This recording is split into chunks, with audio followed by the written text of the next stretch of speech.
Welcome to the How to Be Awesome at Your Job podcast, the show where brilliant professionals share how to sharpen the universal skills required to flourish at work. Enjoy more career fun, wins, meaning, and money with your host, Pete Makaitis.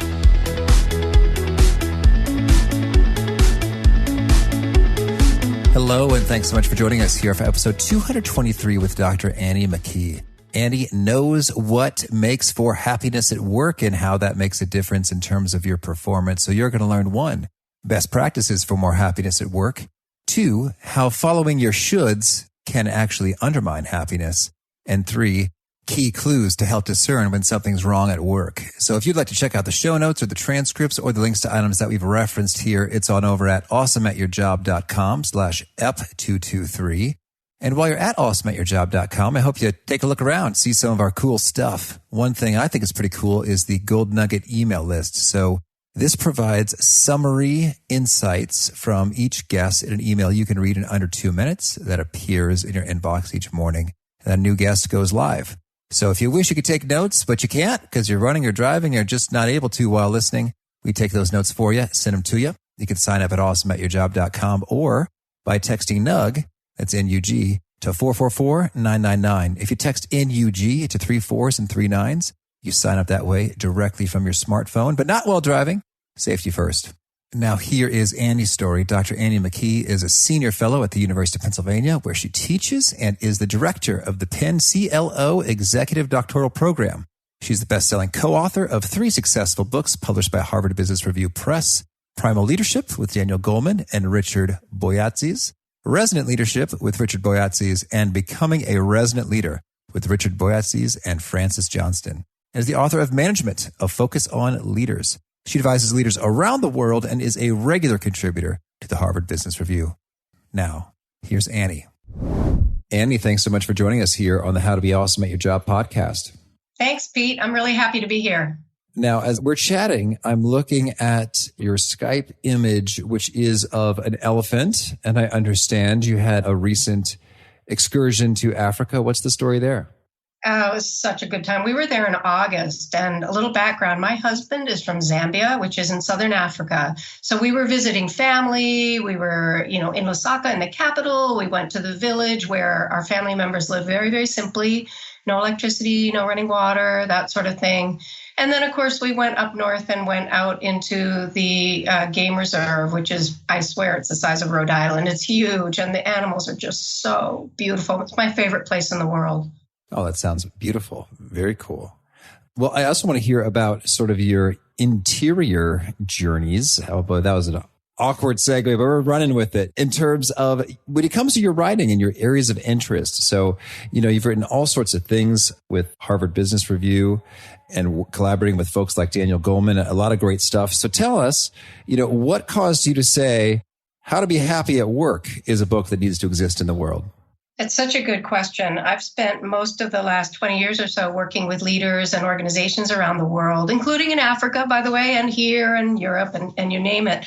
And most of the time I was working on issues of leadership development, culture, that kind of thing. And recently I realized that no matter where I was, no matter whether we were in Southern Africa or France or Germany or the US or Thailand, people were telling us the same things. They were telling us, hey, my leader's okay, my manager's all right, or maybe he's not. The culture's okay, or maybe it's not. But what I know for sure, they would say to us, is that I need to be happy at work. I need to feel fulfilled. And if I am more effective. So I really started digging into that and did a bunch of research myself and, read everything I could and found that there really is a case for happiness in the workplace. Now you say a case for it. I mean, I guess I'm already convinced that it'd be nice to be happy at work. So what do you mean by the case? Well, I could go at that a couple of ways, Pete.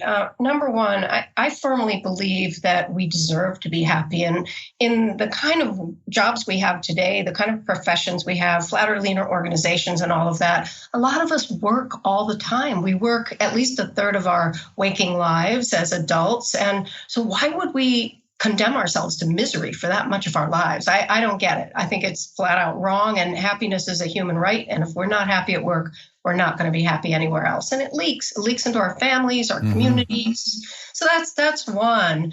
There's also a business case, and Sean Aker has done some wonderful work linking happiness with individual success. And his research shows that, in fact, when we are happier, we are more successful individually and collectively as well. Absolutely. Yes. And that's in his book, The Happy Disadvantage, which is a real page turner. I loved it. And you've discovered some additional pieces when it comes to the cause. Is that true? Or what are some of the most compelling pieces that make that link story come to life for you? Yeah, I think there are a couple of things, Pete. The research that I did dug down into what it means to be happy at work. Do we just feel good all the time? Well, that's not it really. Is it about just experiencing pleasure all the time? No, that's not what people were telling us either. What I found was that when people said, I want to be happy at work, and if I am, I know I'm more effective, what they meant was they needed to feel a sense of fulfillment and purpose. They needed to feel that their values were alive and well in the workplace and they could act on them, that they could have impact, that the future looked bright, and that their relationships were friendly and frankly great. All right. Yeah. Sounds like a good sort of lineup there. So then I guess I'm curious. So if that's what happy looks like and the ideals we're shooting for, what are some of the holdups or the myths or the things that, make that often not the case for people?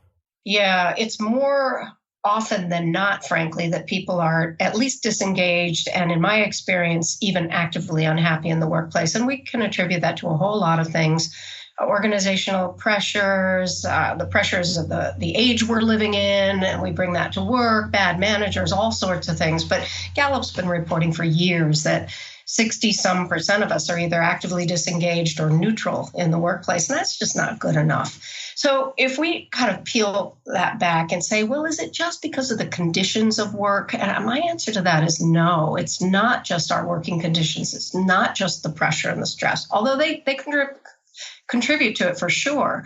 What unhappiness also is associated with is our own myths and beliefs about the meaning of work. In particular, Pete, I think we've bought into this age-old belief that work is supposed to be horrible. It's supposed to be grueling, right?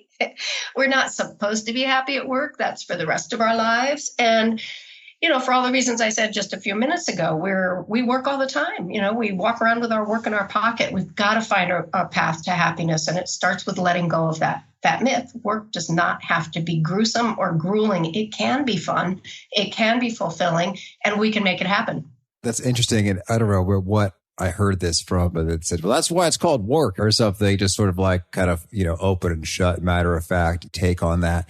And so I think I'm already sort of sold on that. But in case there's someone who's not, if they'd say, work needs to be, gruesome and or grueling in order to make you tough and strong and sharp and growing, you have to have sort of that which doesn't kill you makes you stronger mentality, and work needs to have these kinds of tough challenges to be worth anything. What's your response to, that kind of collection of ideas and ethos around work? Boy, I've heard them all. I've heard every single one of them. And I may have even said those things to myself a time or two in my life long, long ago. Here's the thing, however. How we feel impacts how we think. How we feel impacts our brain functioning. And the combination of those two helps to determine the actions we take. So what this means is our feelings touch our cognition, our thinking, our ability to take in information, our ability to make decisions, and all together, add it all up, our feelings and our thoughts drive action. So if we want to be successful in the workplace, we've got to pay attention to emotion, our own emotion, as well as the emotions of the people around us. We really need to pay attention to this if we want to be successful. And all that macho talk you just sort of rattled off a couple minutes ago, that, hey, work is supposed to be tough and this'll make a man or a woman out of you. Just, be quiet and be glad you've got a job. All of that stuff really drives us to the point of being resentful and cynical and unhappy in the workplace. And that's when our brains don't work. Okay, fair enough. So that worldview or belief set, can lead down a path toward cynicism and resentment, which just shuts down all kinds of important functions of our brain in terms of creativity and making real value-adding stuff happen, with your mind at work. So, well, then I'd love to zoom in terms of the real life, practical daily realities that professionals experience every day. What are some key things folks can do to boost their happiness at work? Right. I talked a minute ago about the myth that work has to be grueling, and we need to let go of that myth, number one. And then we need to stop pointing outward and waiting for somebody else to make us happy. Our boss might make our workplace a better experience. We may have a couple of great leaders around us and a couple of great colleagues, but those things will not make us happy. Happiness comes from the inside. And one of the things that I've noticed is that we often get in our own way. We get trapped by mindsets, beliefs, and even approaches to our work that really don't help us. I call them happiness traps, actually. For example, overwork. We work too much, many of us. And it is impossible to be happy over the long term if we are constantly working and not taking care of our physical health, our relational well-being, and our emotional and mental health. It's impossible. So we got to get rid of this myth that, you have to work all the time, and really put some boundaries up around us. Or the should happiness trap. This is an interesting one. A lot of people choose jobs and careers because they think they should, rather than because they really are called to join a profession or do a certain job. And once you get stuck like that, it's really hard to get out. Oh boy, there's so much good stuff there I want to really rip into a bit here. So first about the shoulds. When I was a kid, Tony Robbins was my hero when I was a teenager. Fun fact. I was a weird teenager. But I remember one of my favorite things he'd said was that you can should all over yourself. And my mom would always bring me over when he was on QVC to say, oh, he's about to say your favorite thing, Pete. Point well taken in terms of shoulds. Can leave you in a real mess of a place if you're kind of heeding them. And so could you give us some examples of what are some of the top shoulds that folks are heeding that they, ought not to, or things that sort of exert an undue influence in folks' work role decision-making? Yeah, I will talk about a few of those, Pete. One of the things that I see in organizations all over the world is that people often feel that they have to dress, act, and be a certain way. And that definition of what you're supposed to look like and act like is often very, very narrow. And stepping outside of those boundaries is seen to be some kind of a sin in organization. I was working with an organization once, and if somebody showed up to that organization with scuffed shoes for an interview, they would not get the job. It's crazy, right? Does scuffed shoes have anything at all to do whether somebody can actually manage and lead? No, they don't. It makes no difference whatsoever. So it's kind of an extreme example, but there have been studies done that show that most of us cover a great deal of who we are in the workplace because we think we have to. We think we should show up a certain way with the game face on. And the psychological distress that is caused when we deny who we are, when we try to hide our personality, even hide our gender, our race, or other aspects of ourselves, which is impossible, of course. It's really, really tough on people. And over time, it can cause a lot of distress and even anxiety and depression. Mm-hmm. Okay. And so that's interesting. So you're talking about shoulds right there in the course of the day-to-day experience of life. And I guess I was first thinking about shoulds in terms of accepting the job in the first place, like what you said with regard to calling. And so do you have some answers or shoulds that happen in that realm as well? I do. I absolutely do. These shoulds operate us on a lot of different levels. And by the way, they're not all bad, right? You're not going to show up to work in a bathing suit unless you work at a pool, right? Mm-hmm. So they're not all bad. But I was talking with a friend just last week, and she happens to teach in a university. And she was telling me that she'd been talking to some of her seniors just recently, and these seniors had already decided to take certain jobs at the end of this year when they graduate, in May. They had interned at wherever it was over the summer, and they were going to take these jobs that are now being offered. And to a person, as she told me, these young people were taking jobs they knew already that they did not like. Wow. And yeah, right. That's so scary because they thought they should take the job at the consulting firm or the firm with a big name or whatever. They wanted to please their parents. They wanted that investment of college to be worth it, whatever the reason was for them. And, they would say things to my friend like, well, I'll just do it for a couple of years and then I'll do something different. But honestly, Pete, I've met those same people, fast forward a couple of decades, and they're in their 40s and they're still stuck because they set themselves on a path and decided not to pay attention to what called them to work, what really made them feel passionate about what they do, and instead took a job. And, that translates into a whole lot of other traps. You get in the job, then maybe you've got a slightly more expensive apartment, and then a few years down the line, right, you've got the whole shebang. Well, that really brings me back because I did work in management consulting. I was at Bain & Company, and I remember we had these offeree weekend. Don't call it sell weekend, although that's what we called it informally. Because in terms of, hey, everybody who got an offer, we're going to try to show them how amazing it is to work for Bain. And so I remember someone really opened up late at night in a cab after some beverages, and how she had offers from Bain as well as McKinsey & Company. So two, great firms, great names, prestige, opportunities, doors open, all that stuff. And I remember she said, oh, I feel like I'm choosing between McKinsey in all of its name brand, prestigious, whatever, and happiness with Bain. And I was just like, well, first of all, whatever prestige rankings you're looking at puts them pretty darn close to each other. So that doesn't even make sense to me. Right. But I think, yes, it was, her parents and other forces that be put it in her head that McKinsey & Company is like sort of the ultimate in elite and prestige. And exactly. Even though that she did not want to be there. And so she ended up choosing that firm. It blew my mind. Yeah, no, I've seen it time and again, and I see people who are further along in their careers do the same thing. They take that promotion when in fact they are actually really happy doing what they're doing right now.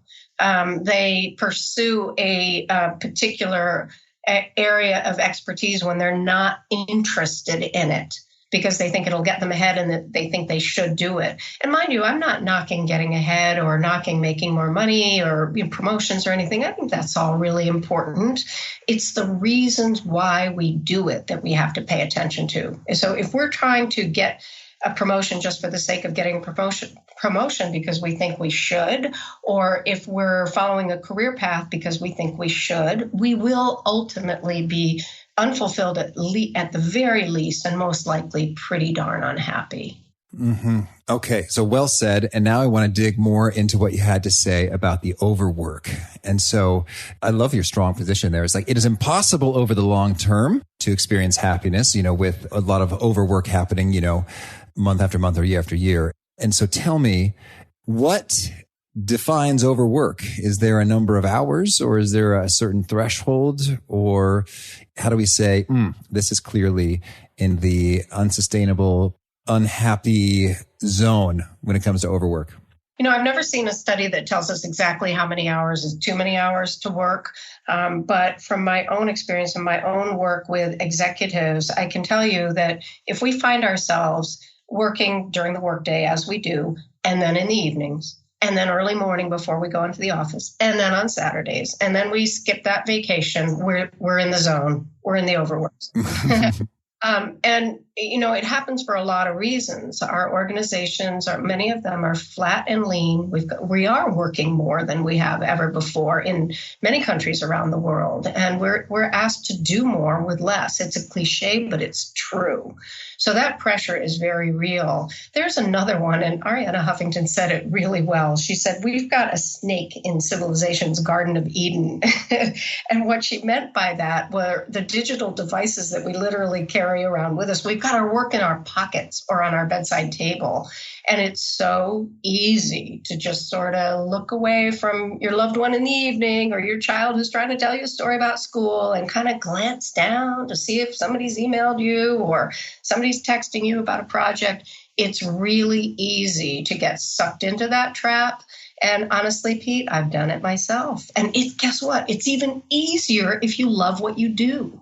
Mm-hmm. So, yeah, right. So the point is not how many hours, but are we finding a way to live holistically? And you know, I don't use that word balance, work-life balance. I think that's a myth, because that sort of brings to mind a kind of a pie chart that you can cut a certain way and everything's going to be fine, right? Mm-hmm. I really don't think that that is realistic or even possible, but we can understand ourselves well enough to know what's important to us, what we care about, and make sure we reserve time and energy to do those things too.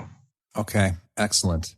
And I'd love to get your take. So we talked about some of the shoulds impacting, whether or not you take on a role, and then some of the things you should bear in mind, right here, right now in your current role. What might be some telltale signs that, happiness is going to be ever elusive in your current role, and you may be well advised to look elsewhere? Because, in some ways, I think that maybe part of it's the macho thing, but I think there's something to be said for persistence and sticking it out and going through a challenging time, here or there, and then adapting and revising yourself and your approaches so that things can work for you. But sometimes things are beyond repair. So how do you sort of discern, where you are and if it's time to go? That's a great question, Pete. I agree with you that running away shouldn't be necessarily your first option if you're feeling dissatisfied or unhappy in the workplace. Your first choice really is to take a good hard look at what are you doing to yourself that may be contributing to that, and can you change something about yourself and the way you're working or approaching work that will make things better. Persistence is great and trying hard is great. We do learn through challenges and struggles sometimes, of course, and we look back on it and say, I'm glad that happened to me. But if you're noticing a few things about yourself sort of persistently over time that are making you really uneasy, for example, you used to be a glass half full kind of person. You were an optimist. You always looked for the bright side. And anymore, all you want to do is hang out with the naysayers and join the chorus. You've become a true pessimist and you just can't see any good in the world anymore. And that's not you. Okay, that's a really good indication that something's gone wrong with you. Number two, relationships. Maybe in the past, you've been pretty good. You've been a good manager. You use your emotional intelligence. You guide people, you inspire people. And now you're short-tempered and you're pointing fingers and really not a very nice person to be around. Wow, that's an indication that something's gone wrong too. And by the way, when that happens at work, it's usually already happened at home. So you want to look at early on when you start becoming short-tempered or irritable and not really having any patience for anybody at home and becoming that bear when you walk through the door. You want to ask yourself, what's going on? Is there something wrong? Or is this just I've gone too far down the path of discontent and unhappiness at work and it's starting to play out at home? So those are two really good signs. And then honestly, physical health. A lot of us, when we are unhappy, don't take very good care of ourselves. We stop doing things we love, like exercising. We either gain a lot of weight or lose a lot of weight. Either one is not very good for us. Maybe have that second or third cocktail at night instead of staying with the one or two that's kind of okay, right? Mm-hmm. And, you want to really look at what's going on physically as well. It's often a sign that something's wrong. All right. Excellent. Well, Annie, tell me, is there anything else you want to make sure to mention before we shift gears and hear about some of your favorite things? Pete, I would just like to say that happiness truly is a human right, and there's a lot we can do to make ourselves happier in the workplace. Happiness is something that we can all find. And no, we're never going to be happy every minute of every day. That's not the goal. The goal is to feel a deep and abiding sense of purpose in our work, to feel that our future is tied to what we're doing right now, and a very personally compelling vision of the future is close to our hearts, and that we're friends with at least a few people at work, and we feel like we can hang out with them and really enjoy them. All right. Excellent. Thank you. Well, now could you share with us a favorite quote, something you found inspiring? My favorite quote, oldie but goodie, be the change you want to see in the world, Gandhi. All right. Thank you. And how about a favorite study or experiment or bit of research? I think I'd have to say two things. I think Sean Aker's work on happiness and success is excellent, number one. And I think the tens of thousands of studies that have been done on on relationships in the workplace and emotional intelligence. So they're happening all over the world. And I think that's really adding to our understanding of what it means to be a good leader and create a resonant microculture around us. Oh, thank you. And how about a favorite book? Favorite book, Daphne du Maurier, Rebecca. All right. Thank you. Well, tell us a little more. I love to read fiction. I read nonfiction too every day of my life because I love to learn. And every single day of my life, I read fiction. I read so many of them that I often forget the titles, which is terrible because I'm an author myself. But, it just happens to be a really beautiful story by a really talented author from a long time ago. All right. And how about a favorite tool? Hammer. All right. What are you hammering these days? Oh, anything I can get my hands on. I like building things. Oh, that's great. We're doing home renovations right now. So it is exciting and it is challenging and I've retreated to an echoey room, which hopefully isn't showing up on the audio.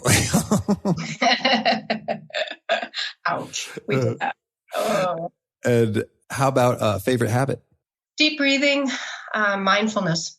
Okay. And when you say mindfulness, what are some of the mindfulness practices? For me, it's really simple. It's deep breathing and trying to calm down, trying to empty my mind. Personally, I like to be out in nature, and it really helps me keep stress at bay. All right. And is there a particular nugget that you share that seems to really connect and resonate with folks? They retweet it, they Kindle book highlight it, they come up to you and say, I was so blown away when you said this? Yeah, people seem to respond really well. When they ask me, what can I do today to be happier at work? I tell them, go make a friend. Just go find a buddy and build that friendship. So you've got somebody that you care about and who returns the favor, and see if you can't spend more time together in the workplace. Perfect. And if folks want to learn more or get in touch, where would you point them? AnnieMcKee.com.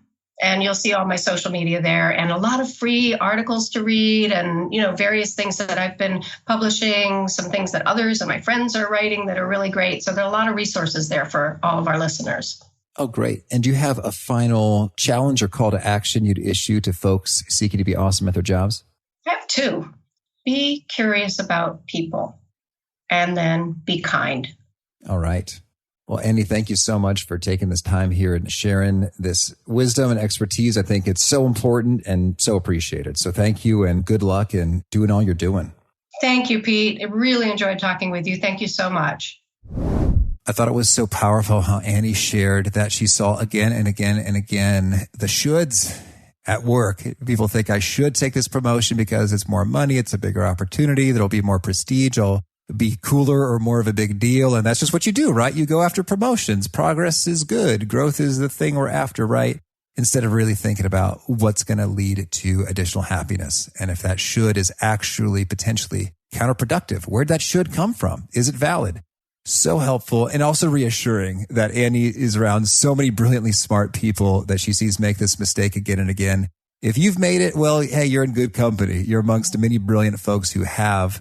And the quicker you can do a wise course correction to what's really going to get the job done with regard to happiness and emotional well-being, the better. So I hope that's handy. If you want to review any of the particular pieces in terms of the full transcript and notes or links to stuff, that's over at awesomeatyourjob.com/ep223. Now, I also hope you'll push subscribe. You'll hear from our next guest. It's Julian Treasure. He had one of the most watched TED Talks ever about how to speak so that people want to listen. So he shares some of those gems with us. I hope to catch you there. Peace. Thanks for joining us for today's episode. To get the most out of this conversation, visit awesomeatyourjob.com to find today's show notes, transcript, and infographic summary cheat sheet. For more entertaining professional skill sharpening, be sure to subscribe to catch the next episode of How to Be Awesome at Your Job.